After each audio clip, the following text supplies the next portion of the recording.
사무엘상 6장부터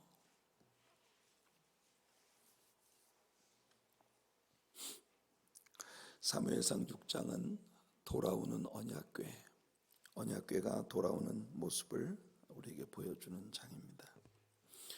지난 시간에 우리가 배웠던 대로 타락한 이스라엘은 블레셋과의 전쟁에서 패전하고 두 젊은 제사장 홈리와 비나스가 한꺼번에 죽임을 당하고 언약궤까지 빼앗겼습니다. 그러나 이 언약궤가 아스돗이라고 하는 땅의 다곤 신전에 언약궤를 가져다 두었다가 그 다곤 신상이 언약궤 앞에 엎드려 절하는 형국으로 쓰러져 있질 않나.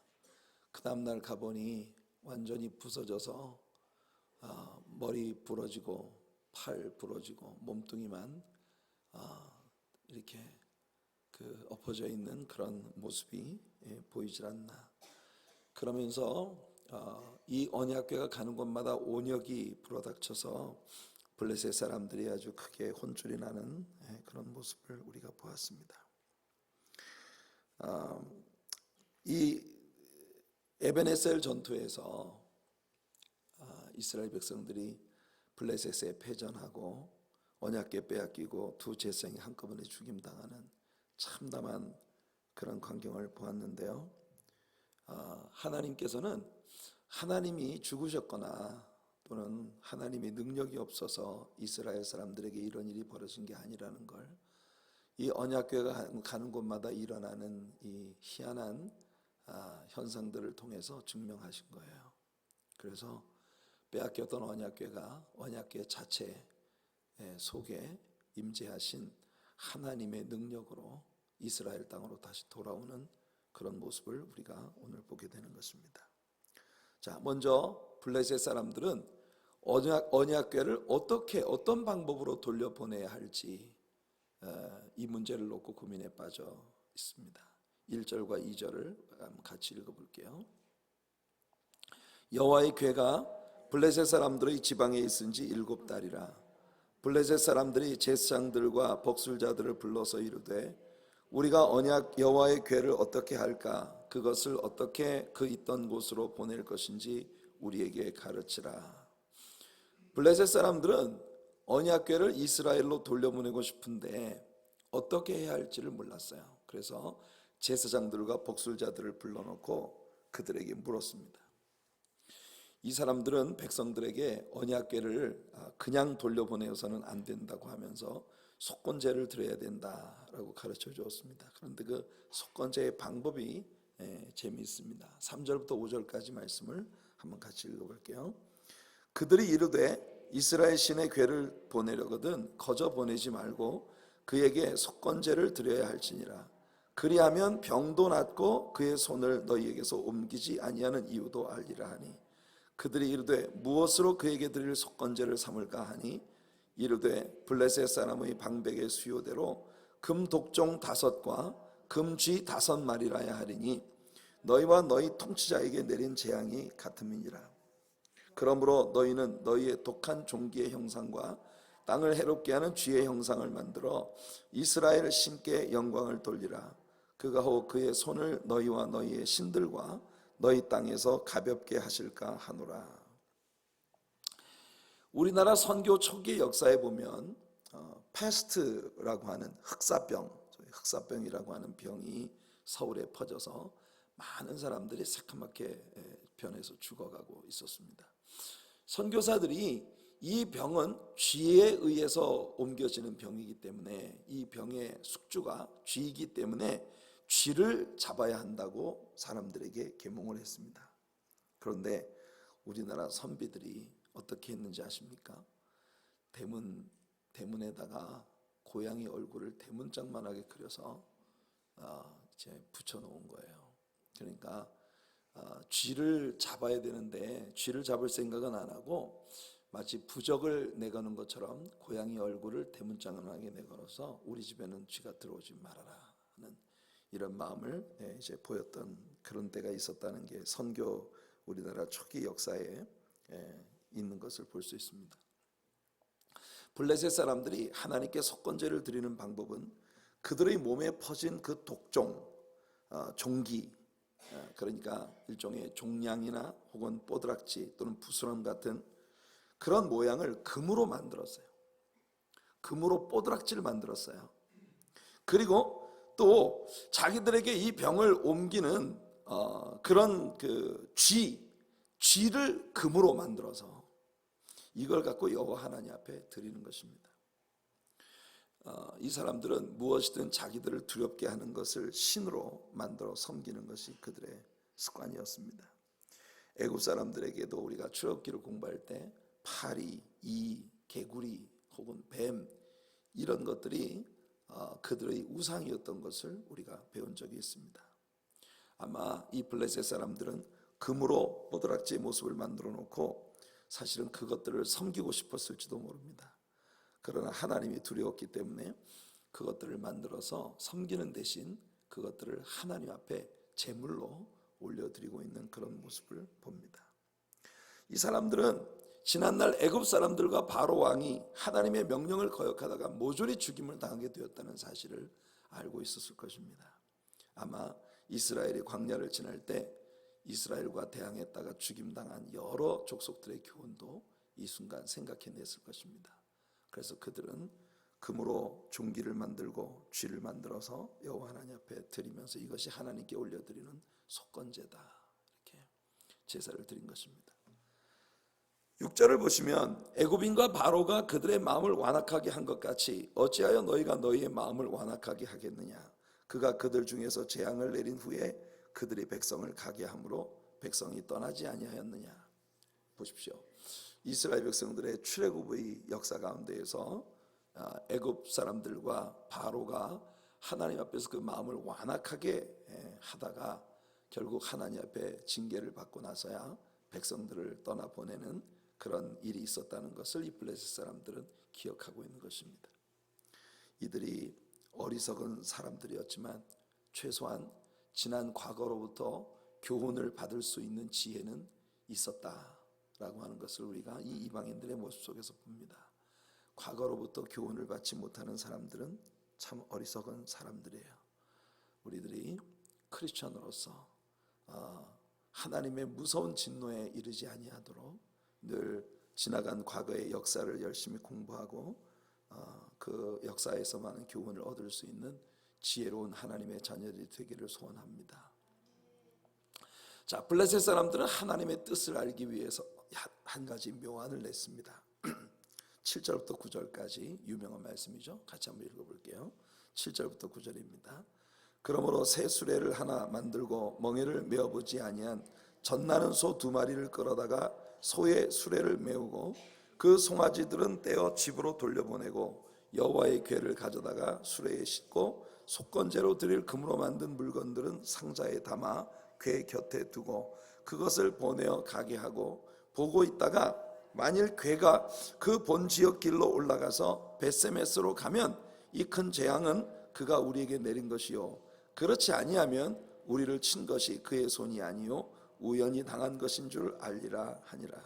자, 이 방백들과 제사장들과 이 술수를 하는 자들이 언약궤 곁에다가 그들이 만드는 독종 그리고 금쥐 이런 것들을 상자에 넣어두고 이 송아지를 이제 그 수레에다가 이 언약궤를 실어서 끌려서 보냅니다.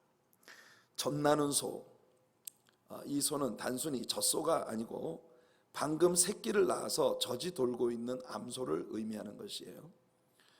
생각해 보세요. 방금 새끼를 낳아서 젖이 돌고 있는 암소들에다가 멍에를 씌우고 언약궤를 이제 수레에 실려 보냅니다.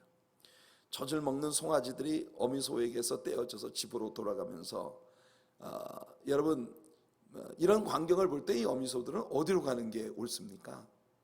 당연히 자기 새끼 소들이 가는 곳으로 따라가는 게 옳단 말이죠. 이게 본능 아니겠습니까?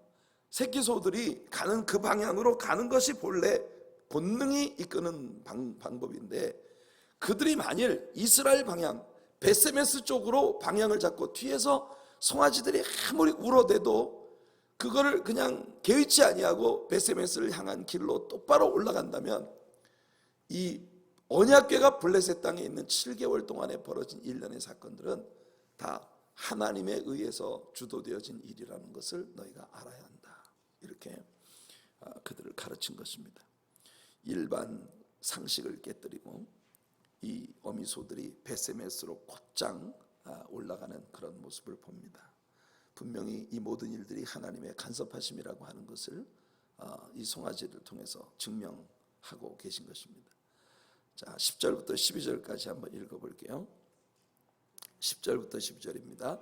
그 사람들이 그같이 하여 젖나는 소 둘을 끌어다가 수레를 메우고 송아지들은 집에 가두고 여호와의 궤와 및 금쥐와 그들의 독종의 형상을 담은 상자를 수레 위에 실으니 암소가 베세메스 길로 바로 행하여 대로로 가며 갈 때에 울고 좌우로 치우치지 아니하였고 블레셋 방백들은 베세메스 경계선까지 따라가니라.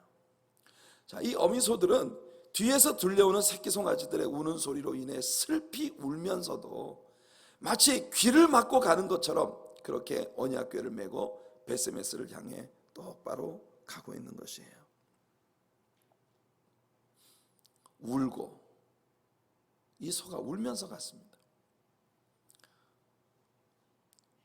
젖 먹는 송아지들을 떼어서 집으로 돌려보낸 그 뒤쪽을 향하고 싶은 마음이 굴뚝 같지만 귀를 막고 울면서 이 소들이 제 길을 갑니다. 성도 여러분, 어쩌면 하나님 앞에 사명을 받은 사명자들이 걸어가야 하는 것이 바로 이런 걸음이 아닐까 생각이 되어집니다. 울면서 나를 잡아끄는, 본능이 잡아끄는 그런 많은 것들을 뒤로 하고 하나님께서 내게 맡기신 사명을 향하여 걸어가는 그런 걸음을 가진 우리들이 될 수 있기를 간절히 바랍니다. 자, 이제 골짜기에서 밀을 베던 베세메스 사람들이 언약궤가 돌아오는 모습을 보면서 크게 기뻐합니다. 그러나 그들의 이 기쁨은 아직도 하나님과의 관계 개선을 의미하는 것은 아니었습니다. 이게 중요한 부분이에요. 자, 계속 읽어봅시다. 13절부터 16절입니다. 베세메스 사람들이 골짜기에서 밀을 베다가 눈을 들어 궤를 보고 그 본 것을 기뻐하더니 수레가 베세메스 사람 여호수아의 밭 큰 돌 있는 곳에 이르러 선지라. 무리가 수레의 나무를 패고 그 암소들을 번제물로 여호와께 드리고 레위인은 여호와의 궤와 그 궤와 함께 있는 금 보물 담긴 상자를 내려다가 큰 돌 위에 두매 그날에 베세메스 사람들이 여호와께 번제와 다른 제사를 드리니라. 블레셋 5 방백이 이것을 보고 그날에 에글론으로 돌아갔더라.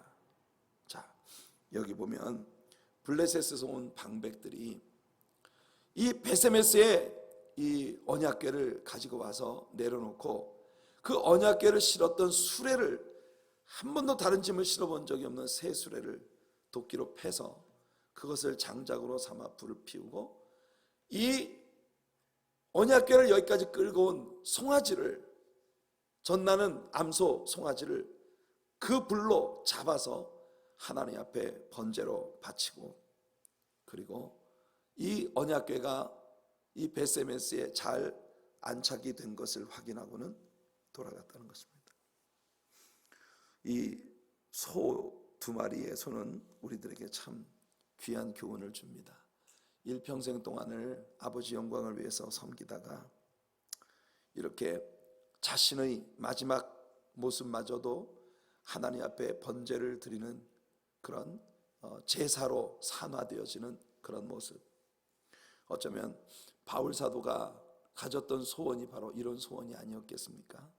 빌립보서 2장 17절을 보면 만일 너희 믿음의 제물과 섬김 위에 내가 나를 전제로 드릴지라도 나는 기뻐하고 너희 무리와 함께 기뻐하리니. 전제가 뭡니까? 전제라고 하는 것은 drink offering, 이 뜨겁게 타오르는 번제의 제물 위에 올리브 기름 또는 포도주 한 숟가락을 넣어서 이것이 빠식 불에 타면서 한 올의 수증기로 쭉 올라가면서 향긋한 냄새를 풍기는 것, 그것으로 하나님을 기쁘시게 해드리는 제사입니다. 번제가 드려지고 난 다음에 맨 마지막으로 그 번제 위에 올려진 향기로운 그런 제사예요. 바울 사도는 디모데후서 4장 6절로 8절에서 전제와 같이 내가 벌써 부어지고 나의 떠날 시각이 가까웠도다. 나는 선한 싸움을 싸우고 나의 달려갈 길을 마치고 믿음을 지켰으니 이제 후로는 나를 위하여 의의 면류관이 예비되었으므로 주 곧 의로우신 재판장이 그날에 내게 주실 것이며 내게만 아니라 주의 나타나심을 사모하는 모든 자에게도니라. 베세메스까지 암소들이 가는지 확인하기 위해 따라왔던 방백들이 이제 돌아갑니다. 언약궤는 드디어 이스라엘의 경례로 7개월 만에 돌아온 것입니다. 베세메스에 남겨진 것이죠. 자, 17절과 18절을 한번 읽어볼게요. 블레셋 사람이 여호와께 속건 제물로 드린 금 독정은 이러하니 아스돗을 위하여 하나요? 가사를 위하여 하나요?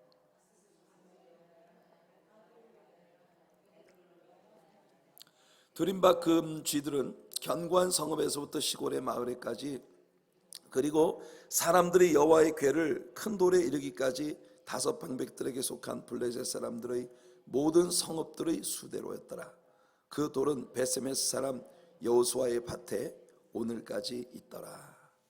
자, 블레셋 사람이 여호와께 속건 제물로 드린 금 독종이 5개라고 했는데 그 독종이 5개인 것은 언약궤가 들어갔었던 바로 이 블레셋의 5대 도시들, 블레셋의 5대 도시들 의미하는 것입니다. 아스돗, 가사, 아스글론, 가드, 에글론, 이렇게 5개의 블레셋의 5대 도시들, 그 가운데 3개가 여호수아가 완전히 정복하지 못하고 남겨두었던 가사와 가드와 아스돗에만 조금 남았더라 라고 말했던 그 보잘것없는 도시들, 그때는 그 도시들을 남겨두는 것이 별 의미가 없어 보이는 것처럼 보였던 그런 아주 보잘것없는 작은 도시들이었지만 이 도시들이 점점 커져서 결국 언제나 이스라엘을 위협하고 이스라엘의 옆구리를 찌르는 큰 블레셋의 5대 도시 중에 하나가 되었다고 하는 것이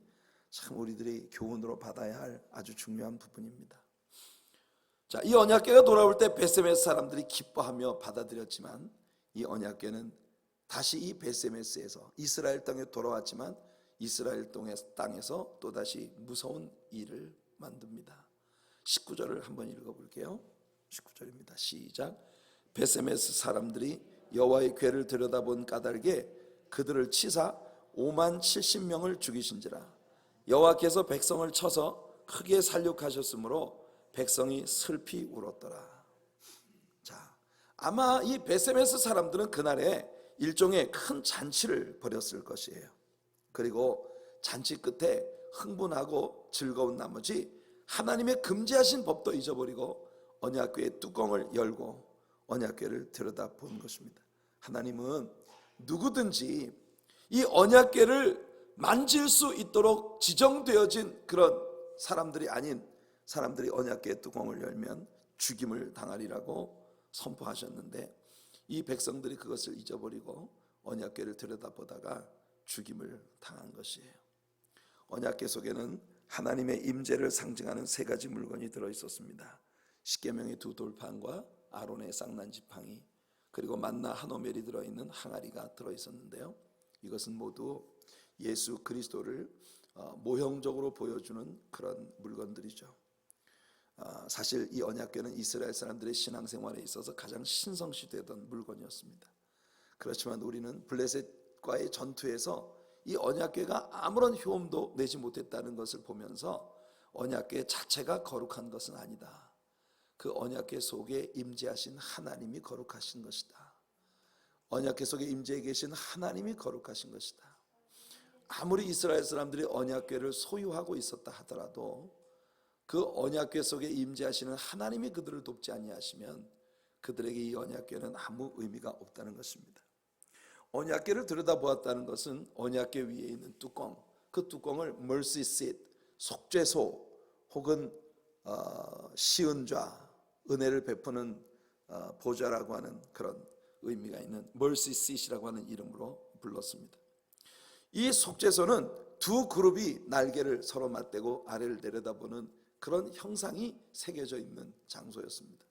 하나님께서는 이스라엘 백성들이 성막에 나와 제사를 드릴 때 바로 이 그룹 천사들의 날개 아래에서 하나님께서 그들을 도우시고 그들의 제사를 받으시며 그들의 기도에 응답하시리라고 약속하셨던 바로 그 장소입니다. 여러분, 시은좌, 은혜를 베푸시는 이 그룹 천사들의 날개 아래, 우리가 룻기를 공부하면서도 배웠죠. 룻이 보아스의 발치 이불을 들고 그 발 아래로 들어가며 당신의 날개로 나를 덮으소서라고 말할 때, 당신의 옷자락으로 나를 덮으소서라고 말할 때, 그 옷자락이 날개라고 하는 카나프라고 하는 그런 단어라고 하는 걸 우리가 배웠습니다.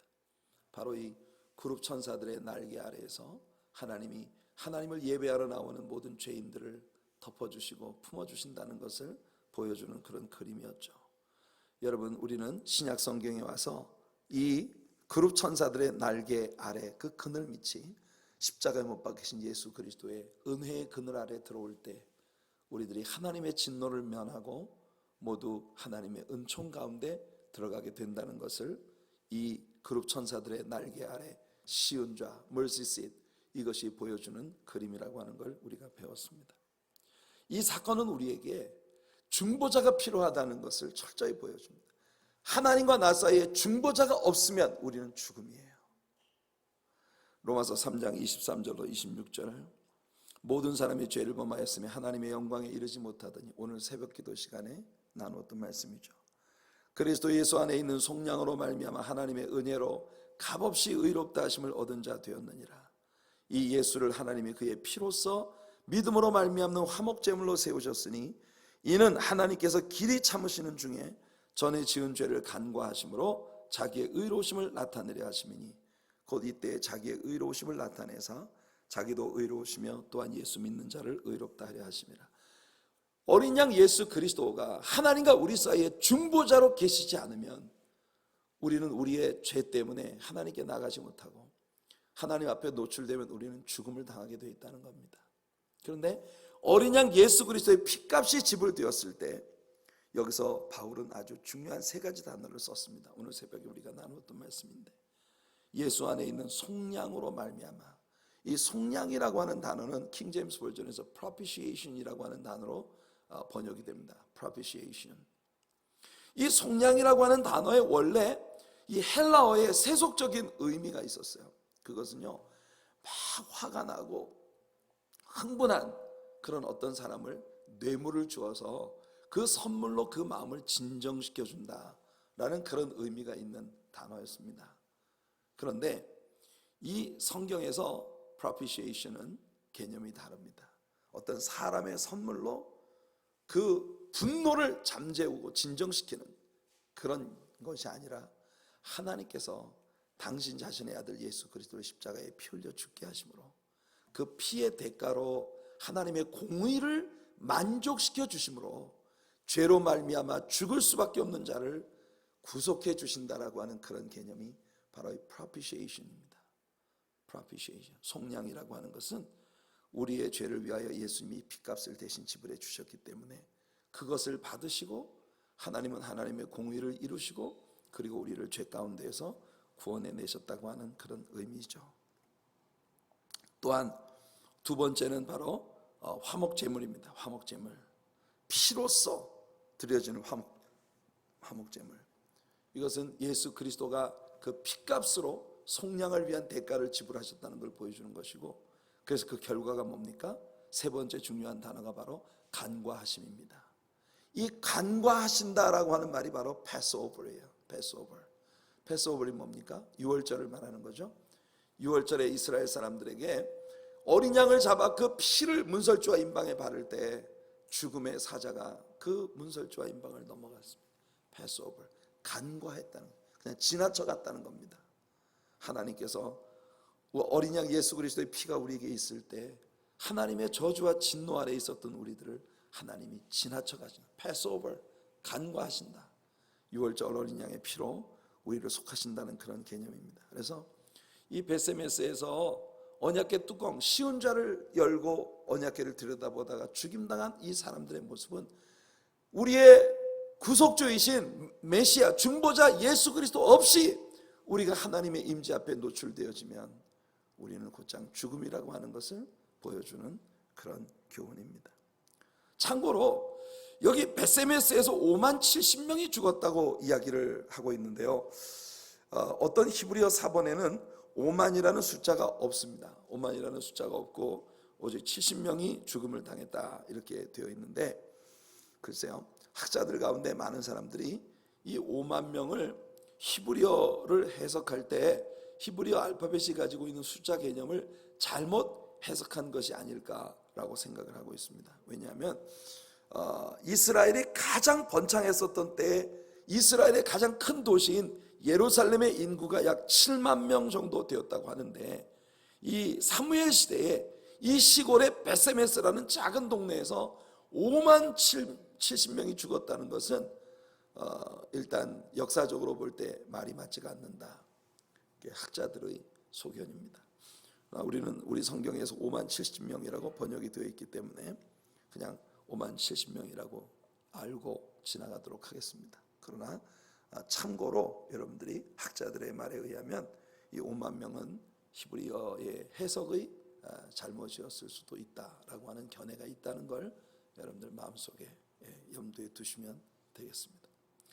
자, 이 일로 말미암아 베세메스 사람들이 깜짝 놀라서 기럇 여아림의 사람들을 보내 어서 이 언약궤를 그리로 메어가라고 합니다. 보세요, 아스돗에 갔던 언약궤가 가사로, 또 에스클론으로, 또 가드로, 또 뭐 이렇게 에글론으로 블레셋의 5대 도시들을 돌아다닌 것처럼 이스라엘에 돌아온 언약궤도 베세메스에 있는 사람들이 두려워서 기럇 여아림의 사람을 보내어 빨리 이 언약궤를 메어가라고 그렇게 전가를 하는 모습을 우리가 봅니다. 자, 20절과 21절을 보면 베세메스 사람들이 이르되 이 거룩하신 하나님 여호와 앞에 누가 능히 서리요 그를 우리에게서 누구에게로 올라가시게 할까 하고 전령들을 기럇 여아림 주민에게 보내어 이르되 블레셋 사람들이 여호와의 궤를 도로 가져왔으니 너희는 내려와서 그것을 너희에게로 옮겨가라. 여러분, 나중에 기럇 여아림에 있던 20년 동안을 그곳에 머물고 있던 언약궤를 다윗이 예루살렘으로 옮겨 갑니다.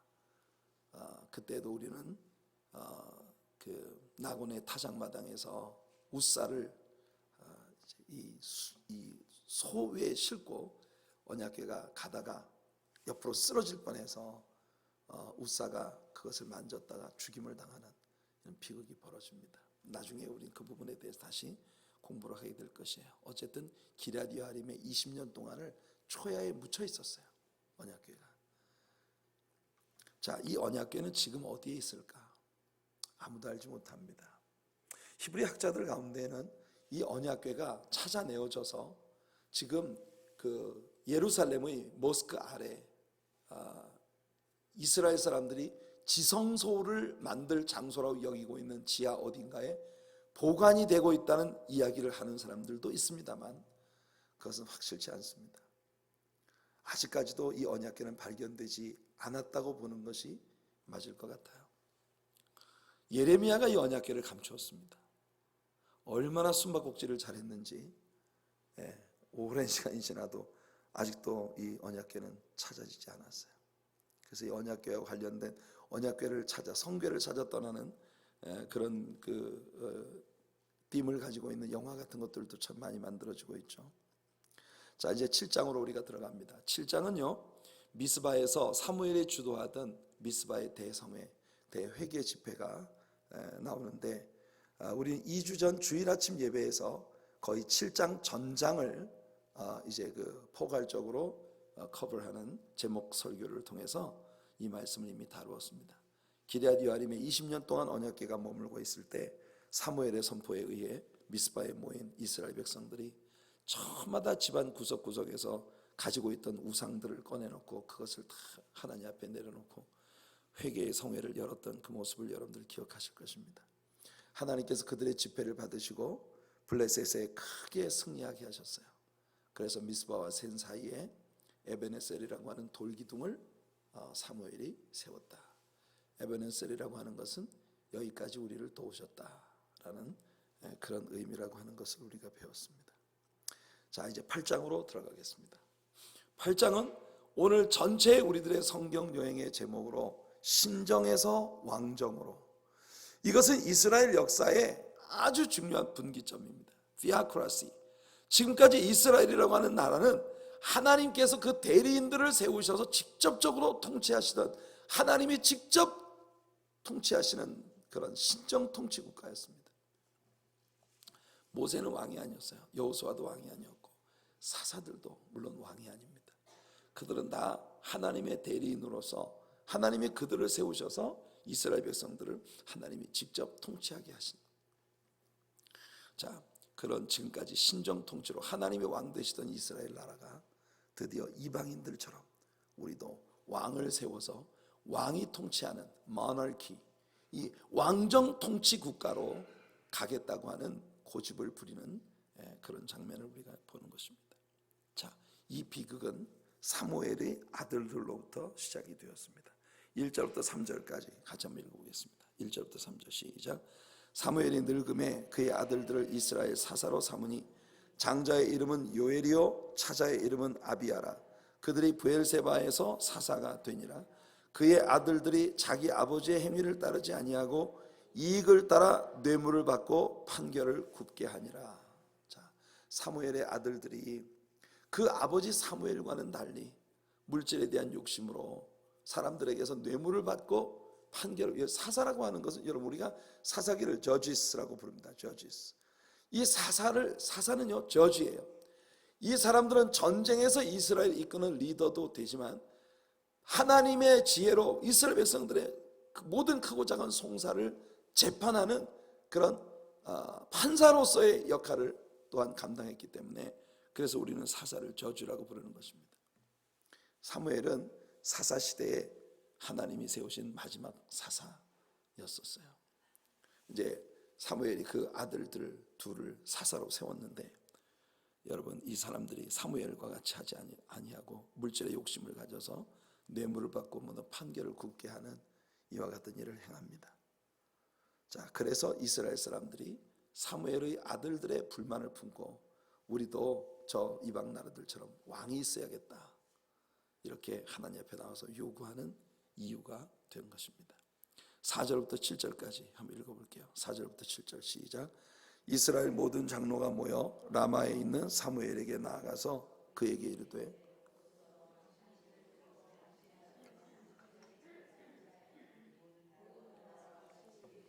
왕을 세워 우리를 다스리게 하소서 한지라. 우리에게 왕을 주어 우리를 다스리게 하라 했을 때에 사무엘이 그것을 기뻐하지 아니하여 여호와께 기도하매 여호와께서 사무엘에게 이르시되 백성이 내게 한 말을 다 들으라. 이는 그들이 너를 버림이 아니요 나를 버려 자기들의 왕이 되지 못하게 함이니라. 하나님은 이스라엘 백성들이 하나님께 나와서 왕을 달라고 구하자 매우 슬퍼하셨습니다. 하나님은 우리들이 하나님을 왕으로 모시고 하나님께 다스리심을 받는 삶을 살기를 원하십니다. 여러분들의 모두의 삶이 왕 되신 하나님의 통치를 받는 삶이 되기를 예수님 이름으로 축복해 드립니다. 사실 이스라엘 백성들은 사무엘의 아들들에게 핑계를 대고 있지만 이미 우리는 사사기를 통해서 근본적으로 이스라엘 백성들은 그들의 하나님의 왕 되신 하나님의 통치 자체에 불신과 불만을 가지고 있었다는 걸 우리는 배웠습니다. 그래서 사사시대에는 모든 백성들이 다 각각 자기 소견에 옳은 대로 행했기 때문에 왕이 없어서 그래서 누구든지 제 하고 싶은 대로 하면 그것이 곧 법이 되는 이런 사회가 사사시대였다고 하는 걸 우리가 배웠죠. 이스라엘이라고 하는 나라의 이름 자체가 to be ruled by God, 하나님의 통치를 받는다는 의미를 갖고 있는데 그러니까 이스라엘이라는 나라는 이름 자체가 가지고 있는 의미가 God's kingdom, 하나님의 왕국이란 말입니다. 하나님은 이 땅에 예수 그리스도의 왕국을 오늘 세우고 싶어 하십니다. 시편 2편에 보면 하나님께서 예수 그리스도께 땅끝까지 모든 열방을 주의 나라로 주시겠다고 선포하십니다. 이 나라는 예수님이 이 땅에 재림하실 때에 이루어지게 될 나라입니다. 예수님도 우리들에게 이렇게 기도하도록 가르쳐 주셨어요. Thy kingdom come, thy will be done on earth as it is in heaven. 주님의 나라가 임하시고 주님의 뜻이 하늘에서 이루어진 것처럼 이 땅에서도 이루어지이다. 이것이 바로 주님의 왕국의 모습인 것입니다. 자, 이제 하나님이 이스라엘 백성들에게 왕을 가진다는 것이 무엇을 의미하는 것인지를 사무엘을 통해 가르치십니다. 8절부터 18절까지 말씀을 읽어보겠습니다. 8절부터 18절이에요. 내가 그들을 애굽에서 인도하여 낸 날부터 오늘까지 그들이 모든 행사로 나를 버리고 다른 신들을 섬김같이 내게도 그러하는도다. 그러므로 그들의 말을 듣되 너는 그들에게 엄히 경고하고 그들을 다스릴 왕의 제도를 가르치라. 사무엘이 왕을 요구하는 백성에게 여호와의 모든 말씀을 말하여 이르되 너희를 다스릴 왕의 제도는 이러하니라. 그가 너희 아들들을 데려다가 그의 병거와 말을 어거하게 하리니 그들이 병거 앞에서 달릴 것이며 그가 또 너희의 아들들을 1000부장과 50부장을 삼을 것이며 자기 밭을 갈게 하고 자기 추수를 하게 할 것이며 자기 무기와 병거의 장비도 만들게 할 것이며 그가 또 너희의 딸들을 데려다가 향료 만드는 자와 요리하는 자와 떡 굽는 자로 삼을 것이며 그가 또 너희의 밭과 포도원과 감람원에서 제일 좋은 것을 가져다가 자기의 신하들에게 줄 것이며 그가 또 너희의 곡식과 포도원 소산의 11조를 거두어 자기의 관리와 신하에게 줄 것이며 그가 또 너희의 노비와 가장 아름다운 소년과 나귀들을 끌어다가 자기 일을 시킬 것이며 너희 양떼의 10분의 1을 거두어 가리니 너희가 그의 종이 될 것이라. 그날에 너희는 너희가 택한 왕으로 말미암아 부르짖되 그날에 여호와께서 너희에게 응답하지 아니하시리라. 자, 하나님께서 사무엘을 통해 이스라엘 백성들에게 지금 말씀하시는 건 하나님께서 이스라엘 백성들을 위해 처음으로 세워줄 사울 왕을 염두에 두고 하시는 말씀입니다. 왕정 통치 국가가 된다는 것은 어떤 것이냐? 왕이 세워지면 왕은 끊임없이 정복 욕구로 인하여 끊임없이 전쟁을 일으켜서 너희 아들 딸들을 데려다 전쟁터에 죽게 할 것이고, 그리고 왕은 자기 자신의 그 권세를 극대화시키기 위하여 너희 아들 딸들을 데려다가 병거 앞에 호위하고 달려가는 일종의 경호원들로 삼을 것이고, 딸들은 데려다가 온갖 궁궐에 잡다한 일들 하는 궁녀로 삼을 것이다. 뿐만 아니라 너희가 농사 짓는 모든 것, 너희들이 나오는 모든 소산물의 11조를 거두어 갈 것이다. 이 텍스입니다. 텍스. 이것은 하나님께 드리는 11조가 아니라 왕정 통치를 유지하기 위해 왕에게 바치는 세금. 그래서 결국 하나님께서는 왕들이 세워지면 왕들이 너희를 그들의 종으로 삼을 것이다. 하나님께서 이 말씀을 하시고 이제 이스라엘 가운데 첫 번째 왕을 지적하시는데 그게 바로 사울이라는 왕이죠. 사울이라고 하는 왕은요, 그의 통치 가운데에서 하나님께서 오늘 이 말씀 가운데 하신 이 일들을 그대로 합니다. 그렇게 해서 이스라엘 백성들이 왕이 세워졌다는 것에 대해서 크게 힘들어하며 하나님 앞에 부르짖지만 하나님께서는 들은 척도 하지 않으실 것이다. 물론 하나님은 사울 왕을 패하시고 그 후에 다윗이라고 하는 하나님이 선택하신 새 왕을 세워주십니다. 사울은 처음부터 God's choice가 아니에요. People's choice예요. 백성들의 선택이었어요.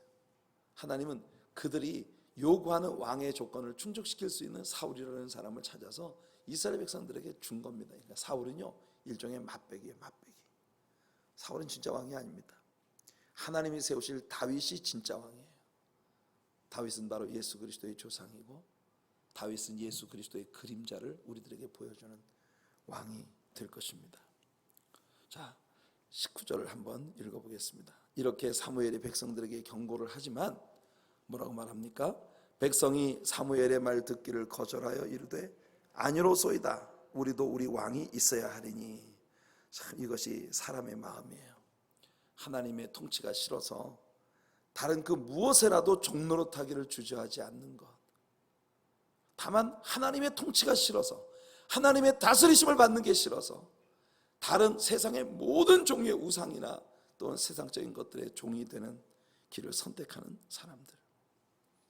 우리 한국에서도 이제 담배 케이스에 담배를 피우는 사람이 걸리게 되는 그런 식도암이나 또는 폐암이나 이런 그 환부에 아주 끔찍하고 흉측한 그런 그림이 새겨져 있는 담배 곽을, 담배 케이스를 이제 사용하게 되었습니다. 저는요, 그 담배를 피우는 사람들을 볼 때마다 참 신기해요. 그 담배 케이스에 있는 그 끔찍한 그림을, 이 담배를 피우면 이렇게 될 수 있습니다라고 워닝을 주고 있는데도 불구하고 그 사람들은 아무 개념치 않고 담배를 계속 사서 피우는 거예요. 그러니까 하나님께서 이스라엘 백성들에게 주시는 경고를 이스라엘 사람들은 듣지 않았습니다. 아니니이다. 아니니이다. 자, 20절부터 22절 한번 읽어보겠습니다. 시작. 우리도 다른 나라들 같이 되어 우리의 왕이 우리를 다스리며 우리 앞에 나가서 우리의 싸움을 싸워야 할 것이니이다 하는지라. 사무엘의 백성의 말을 다 듣고 여호와께 아뢰매 여호와께서 사무엘에게 이르시되 그들의 말을 들어 왕을 세우라 하시니 사무엘이 이스라엘 사람들에게 이르되 너희는 각기 성읍으로 돌아가라 하니라. 하나님은 백성들이 하나님을 왕으로 모시고 사는 신정국가를 이루기 원하셨지만 그들에게 그것을 강요하지는 않으셨습니다. 여러분, 아가서 배운 거 기억나십니까? 솔로몬 임금이 사슴처럼 노루처럼 높은 산과 골짜기를 숨가쁘게 달려서 술람미 여자에게까지 옵니다. 그러나 술람미 여자의 문을 벌컥 열고 들어가지 않고 그 문 뒤에 벽에 서서 술람미 여자를 들여다보면 엿보고 술람미 여자가 그와 눈이 마주치고 그를 위해 문을 열어주기를 기다리는 그런 모습 속에서 우리는 우리를 향하신 하나님의 사랑을 발견할 수 있었습니다. 하나님은 하나님 백성들이 모두 하나님의 통치를 받는 신정국가의 백성들이 되기를 원하시지만 하나님은 누구에게도 그것을 그렇게 해야만 한다고 강요하지 않으십니다. 그들 스스로가 하나님 나의 왕이 되셔서 나를 다스려 주시옵소서 라고 선택하기를 우리 하나님은 바라시고 계신 거예요. 여러분들이 하나님을 여러분들의 삶의 왕으로 모시고 살아가는 그런 은혜가 있기를 바랍니다. 오늘 본문에서도 7절과 9절과 22절 세 차례에 걸쳐서 하나님은 그들의 말대로 다 해주라고 말씀하고 계신 것을 볼 수 있습니다. 이게 무서운 거죠. 그들의 말대로 다 해줘라. 여러분, 오늘 말씀을 통해 우리는 한 가지를 분명히 배웁니다. 우리는 죄인이며 거룩하신 하나님과 절대로 만날 수 없는 존재입니다. 그래서 우리의 속죄소가 되시는 예수 그리스도의 십자가에 흘리신 보혈로 말미암아 우리는 하나님께로 나갈 수 있는 거예요. 우리는 예수님이 필요한 사람들입니다. 주의 나라가 우리 안에 임하도록 기도하도록 예수님은 우리에게 가르쳐 주었습니다. 성도 여러분, 우리 교회가 주님의 나라가 되고 여러분들의 가정이 주님의 나라가 되고 여러분들의 삶의 모든 영역들이 주님의 나라가 되어지는 그런 은혜가 있기를 예수님의 이름으로 축복해 드립니다.